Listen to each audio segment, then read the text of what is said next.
হয়েছে ওটা? হ্যাঁ, আমার খাস শেষ হয়েছে না মনে হয়?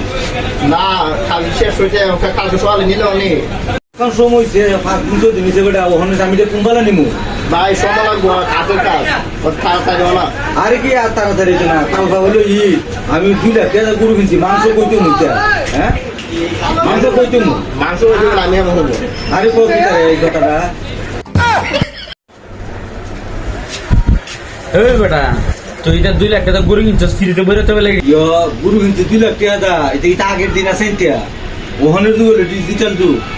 গরুর মাংস দেবো হইয়া এটা আগের মতন বাপদাদার মতন 3 বন্ধ করে না, অন্ধের ফিরি যেত। ওই বেটা ফ্রিজে তো সব মাংস বেড়ে তো দিবে এইটা কুরবানি কি হবো? এই কুরবানি চলতো না। ঈদের কুরবানি তো কেমনে কুরবানি হইব?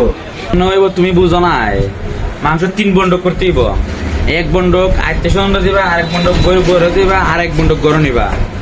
ওর আদিস লেগে তুই বুঝতে আমার তার ইয়ে আদিস নেই।